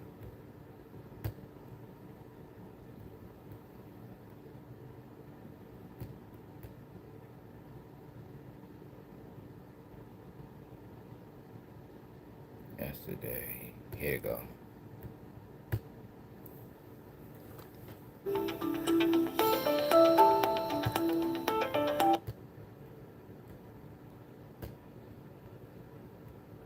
Your rule in whole or in part, right? In any preliminary examination. So there is no doubt that the ATF and the FBI have data files that represent what I'll call the digitization of DNA evidence. The DNA evidence, literally the collected evidence, is physical evidence, which is specifically addressed in Criminal Procedure Rule 16A1C. And then when it's digitized, and it may be that experts will tell me that's not the right word, but when it is converted into data that can be analyzed, data sets that can be utilized in DNA analysis, that's electronic evidence under Rule 16A1C. And we don't have that, and Mr. McBride acknowledges that we don't have that, and when I say we, I mean the defense, from either the ATF or the FBI. Now, Mr. McBride, I think, said to the court, he did say to me, that the ATF has just recently given SBI some files. SBI has turned over some of them to the Utah County Attorney's Office, but not all of them. The defense has not yet received them. So neither Mr. McBride nor I actually know if these data files, the raw data upon which all DNA analysis has been done, have been produced from the ATF to SBI, and we don't know if it's gone from SBI yet to the Utah County Attorney's Office. The FBI has not turned over anything, according to Mr. McBride, that might include the data files, because there has been no production by the FBI in recent months in what I'll call the DNA area. We did make what Mr. McBride called a supplemental discovery request some weeks ago that set forth with great specificity the forensic now the reason why I showed y'all what she said first is because she had me going. I'm like, oh shit, for real? They on some bullshit. And then I watched the hearing, I'm like, oh, all right. That's standard. They don't have to give you everything at a preliminary. You know, you going to have probably 6, 7 more court dates after that. That's just the preliminary. That's just basically the overall, you know, the basis of the case. That's all you got to present. Nothing else, nothing more. You don't got to get into discovery. What she is saying is things that will come out in discovery, like real evidence. Like the digital, like it ain't just the report. It's the actual fingerprints. It's the actual data. It's the actual chain of command. It went from this place to this place to this place. You're not going to get any of that at a preliminary hearing or before a preliminary hearing. Documents and materials that we want, including those data files. That's actually attached as an exhibit to our motion. But that was not the first time that we asked for these data files. And I am not casting aspersions at Mr. McBride and his team. Now, look, I can say this, right? This is I never seen a preliminary hearing take this long. Normally, I know in Maryland, you got to have preliminary hearing within 30 days of the initial arrest. Ty Robinson been locked up for months. So this is crazy that we are just having a preliminary hearing and they still haven't given them those documents. I don't know if the text messages is real, man. I don't know about that. I think he could be being set up. Because something else that stuck out was, let me tell you what stuck out. If I don't get to this part. The prosecution talked about how they got Tyler Robinson on video earlier that day canvassing the area. But the video that they got later on that day, you can't really tell it's him because he got on sunglasses and, you know, they made excuses as to why you can't really tell it's him. So that's kind of suspect to me. Given all the other things that's suspect. You know, you would think that if y'all had this clear picture of him earlier that day, y'all should have a clear picture of him later that day too. But he said you could tell that it's him. Those data files are in the possession of their federal law enforcement partners. We're not asking somebody to go looking for a needle in a haystack. Hey, there might be some piece of evidence somewhere. Can you go looking? We know that these data files exist because we have summary FBI and ATF reports summarizing the data analysis that go all the way back to September. So I actually think that one of the questions, if I may, because counsel don't ask each other questions in the courtroom. We understand that all questions are asked by the court. Why hasn't the FBI turned over these data yet? And why hasn't the ATF clearly communicated until very recently whether it has and why it has not? The state's opposition to our motion does not explain why the data files have not been turned over. So now what I want to talk about is the significance of the data files. We have a right at a preliminary hearing to both examine and cross-examine witnesses. And our right to present witnesses includes presenting expert witnesses. If the state doesn't want to call the forensic examiners at the FBI and the ATF to testify. Got the question of it. Man, you got to question everything in the world we live in right now. It probably should have always been that way. But for now, man, you question everything, man. I'm willing to say everything is a lie until I get proven otherwise. For real. I think it's safer to be that way than just believe everything you see. About their analyses and the conclusions, that's their choice. But we have a right to present evidence that gets at these DNA issues, and we have a right to do that through expert witnesses. We cannot do that when the law enforcement partners, ATF and FBI, have not provided us with appropriate discovery. That's the phrase in the Constitution, appropriate discovery. So that appropriate discovery is the gateway to reliable hearsay at a prelim. It is meaningless for us to have the right under the code to present and cross-examine, present our own witnesses and cross-examine witnesses when we don't have the electronic evidence, that is these data files, that comes from physical evidence, the DNA swabs. It's a meaningless right, and it frankly makes a mockery of the reliability concept. We have identified for the court in public pleadings 2 DNA experts who we have retained who are waiting for these data and for other materials so that they can advise us on whether the opinions expressed in these reports, these are ATF and FBI forensic reports on the results of their DNA analysis, whether these reports are reliable. And if they are, if they're not, cannot be determined without that underlying data, those underlying data. So we have the experts. They're waiting for the data. We don't have the data. It's not Mr. McBride's fault. It's not SBI's fault. It's the law enforcement partners who have had these data files since September. Like, it's been over 6 months. And many of the DNA reports that they produce are also dated September. And I could go through each one of them if necessary, but maybe I'll do that in rebuttal because I don't want to run out of time.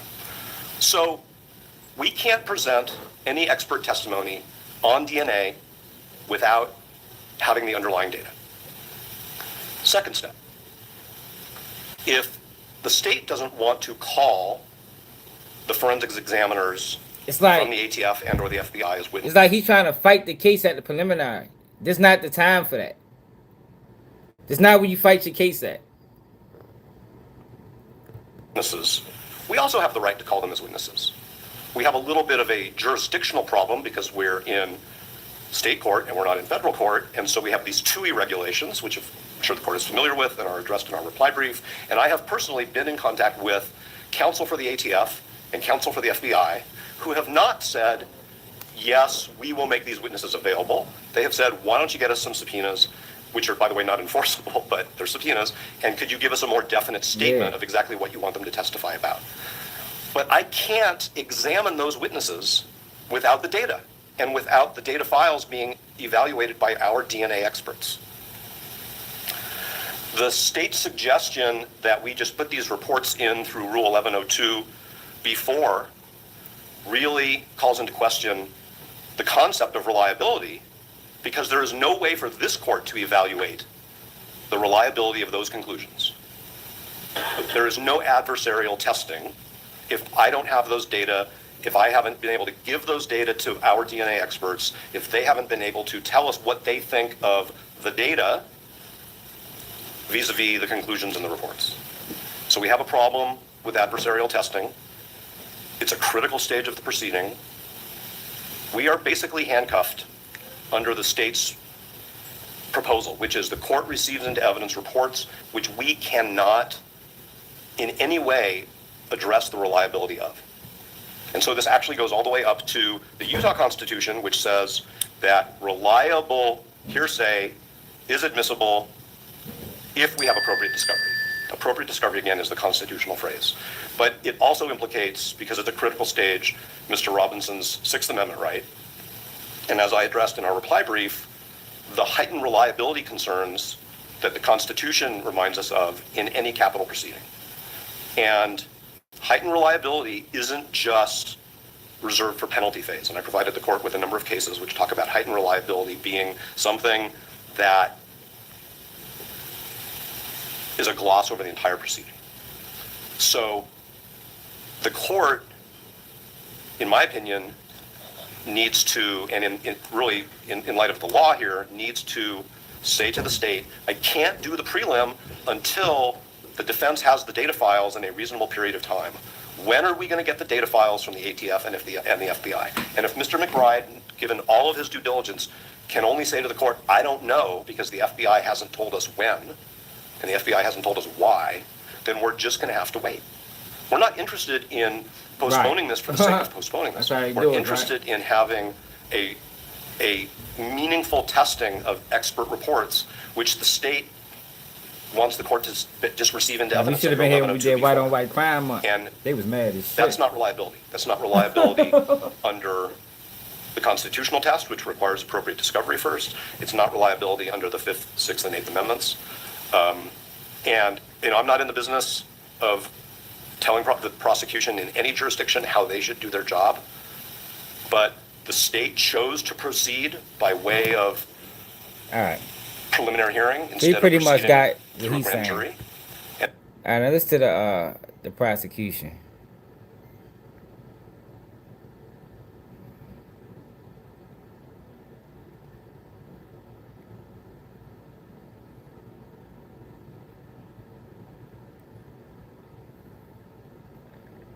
Alright, so that's the prosecution right here.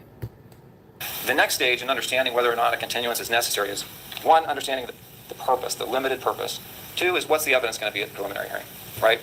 Because if you understand what the evidence is going to be, then you can determine, well, is what the defense wants to present, is that going to affect the probable cause determination, right? The only way to know that is to know kind of what the evidence is going to present. That's why Lopez says you listen to the evidence first, and then you should consider, in that case, whether or not the defense should be able to subpoena the victim. And I think the same analysis applies here. Listen to the evidence first, then you ask the defense, well, what are you going to present, and will it be necessary, will it be relevant to a probable cause determination or not? Put another way, will the defense be able to show that whatever evidence they want to present is likely to defeat probable cause? If they can't make that showing, it would be an unnecessary continuance. So let me give you a proffer of what the evidence will be at the preliminary hearing. There's really 4 categories of evidence. The first is surveillance from UVU. Now, UVU has a great surveillance system, and they capture the defendant coming on to camp. This case is so early on. Like, he got locked up months ago. Like, this case is moving real slow. I think maybe because it was a federal case at first, then they made it a state case, but this case moving slow, man. Campus at about 7 a.m. or I think about 8 a.m. Okay, it's clearly him. He's driving his gray Dodge Charger. And I should say he's from St. George, so this isn't just a casual passing by Utah Valley University. This is a 3.5-hour drive from his home, 250 plus miles from his home. They captured his car pulling into the Utah Valley University parking structure. Gets out of the car. He's wearing his favorite Hurley hat, a maroon t-shirt, shorts, and Converse shoes. The same clothing he's wearing when he turns himself in the next day. Clearly him. There's good facial images and everything. He walks around campus and he scouts campus out. He then leaves the campus. UVU surveillance then captures him return later. He returns on foot right before the Charlie Kirk event. He's wearing a disguise of sorts. He's wearing a baseball cap, different baseball cap, pulled low. He's got sunglasses on, a different shirt, different pants, but the same Converse shoes. That's all seen in the surveillance. He's limping because there's a rifle down his pants. The surveillance captures this individual. Again, I don't want to overstate the evidence because the pictures of his face at this time are not as definitive as they were earlier because of the sunglasses and the hat.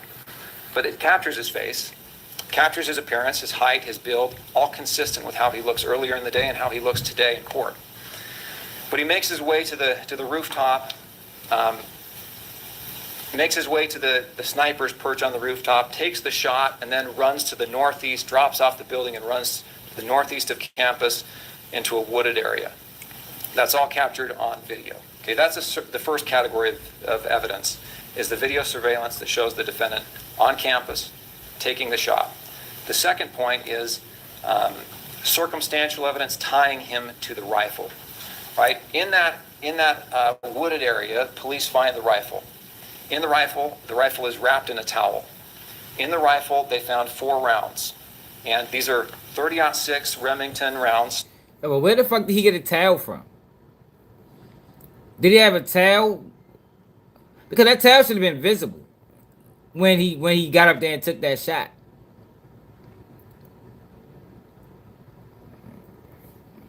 I'm glad this is a state case and not a federal case because it's gonna be, it's gonna be played out and we'll be able to see it.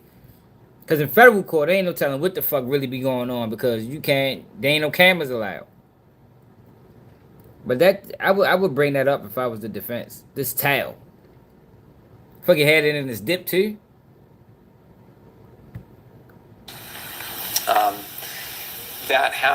One has been fired, 3 have not, consistent with the shot at Charlie Kirk.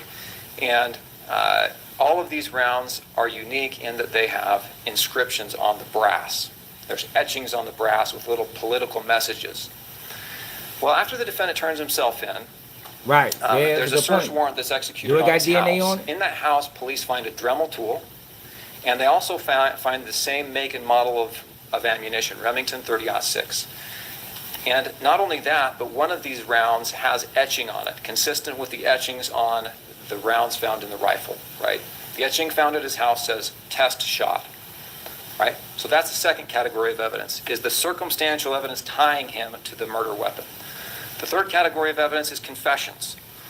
The state will present evidence that he left a handwritten note at his apartment for his lover to find. In that note, he says, I had the opportunity to take out Charlie Cook and I took it, right? This note was written before he left St. George and came to Orem, and it was left in his apartment. His roommate finds it, roommate/lover finds it, and this initiates a text message conversation back and forth between the lover and the defendant, where the defendant says, yeah, I shot Charlie Kirk, and I'm summarizing, shot Charlie Kirk, I left the rifle behind. I had to leave the rifle behind, but I'm going to pick it up and then I'm coming home. Then he also confesses to a group of friends on a messaging application. Before he turns himself in, he says, "Hey guys, it was me." That's another thing too, y'all. If it was all this confession going on, why the fuck is he fighting the case? Like if he did all this confessing, then what? There ain't no point to fight. I don't know, man. I did it. Thanks for all the good times. Goodbye. And the final confession is an acquaintance is a former law enforcement officer, and he helps arrange the defendant turning himself in to the sheriff's office. And when he's talking to that former law enforcement officer, he says, "I got rid of the clothing I wore." All right, so there are three categories of evidence that have nothing to do, that show probable cause, have nothing to do with the DNA evidence, which is what defendant's issue is here. The fourth category of evidence is that DNA evidence. And you have to understand what that DNA evidence is. The towel that the rifle was found wrapped in was sent to the FBI lab for testing. There was also a screwdriver found on the sniper's purse that was also sent to the FBI lab for testing. The rifle itself was sent to a different lab, the ATF lab, for DNA testing. And both labs tested those materials completely independently of each other, different analysts, different labs, different locations. Both of them come back showing the defendant's DNA on those materials. Okay, the screwdriver, the towel, and the gun. Okay. I say they found the defendant's DNA on those materials. The experts and the reports that we'll present at the preliminary hearing were much more precise than that, right? Really what they say is that... That's true? The officer didn't read his Miranda rights before he supposedly told? If that's the case, those statements are not admissible. There's astronomical odds that this DNA belongs to anyone but the defendant. But you'll see that, and I think you take my meaning here. The point is that there is substantial evidence of probable cause, far exceeding what probable cause requires. And it comes from a variety of sources. And so the defendant cannot show that the material he wants to present at the preliminary hearing would defeat probable cause. And in his reply, he says, well, that's circular, because how could we make that showing if we don't have the underlying data to be able to attack the DNA evidence? Well, first of all, that attack wouldn't even affect those first three categories of evidence, right? The confession, the circumstantial evidence tying the defendant to the rifle, or the video evidence, right?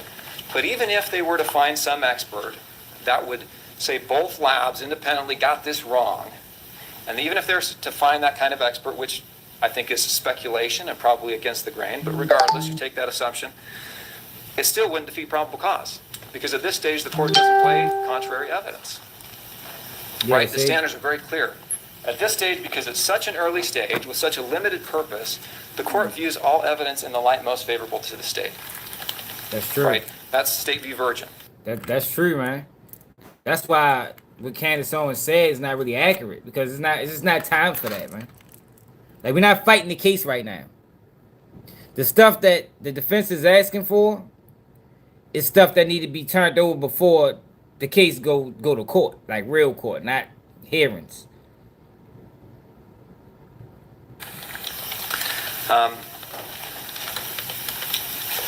So, in summary, the defense has not shown that the motion to continue is based on the purpose of the hearing, a fair determination of probable cause. They just haven't shown it, and they haven't even tried. And I think one of the reasons they haven't tried is because they know that these are experienced practitioners. They know what the standard is here. It's low. The evidence is viewed in the light most favorable to the state. They're not going to be able to defeat a confession, multiple confessions nonetheless, or DNA evidence, right? And if the continuance was granted, it would affect the victim's right to a speedy trial. And frankly, like the Lopez case, it would obviate the repeated they already ran over the rights to a speedy trial. The rights to a speedy trial was guaranteed the court trial date within the first 6 months. They already damn near had that. Was October, November, December, January, February, March. What was it, September? Right, they already passed that. So that shouldn't even be a topic of conversation. We already surpassed speedy rights, speedy rights time limit. Admissibility of reliable hearsay at preliminary hearings. And that leads me to the second point, which is a textual analysis. So the defense says, well, Article 1, Section 12, Rule 16 require expert discovery before the preliminary hearing. Let me try to see if my computer will present again. Tyler Robinson. Let's see. Charlie Kirk, alleged shooter.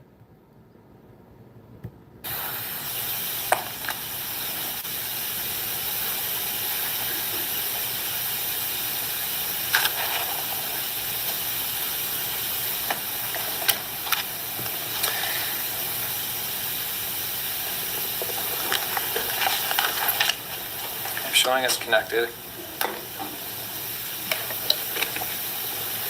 Oh, there we go. Great. Okay. So let's look at the text of the rules, right? The Utah Constitution, right? Here it is. Article 1, Section 12. Where the defendant is otherwise entitled to preliminary examination, the function of that examination is limited, right, to one purpose, as I said earlier, to determining probable cause. Nothing in this Constitution shall preclude the use of reliable hearsay evidence as defined by statute or rule, in whole or in part, right, in any preliminary examination to determine probable cause, if appropriate discovery is allowed as defined by statute or rule. Is it allowed? Well, Rule 16 allows it. That's the end of the inquiry. Well, the defense says, well, no, but it has to be complied with, and that's fair, I guess. So let's look at Rule 16. So here's what Rule 16 says. Look at the mandatory disclosures, and there's a distinction here that I think is important. One is the use of the language here, prosecution team. When we talk about mandatory disclosures under A1, we're talking about what the prosecution team has, right?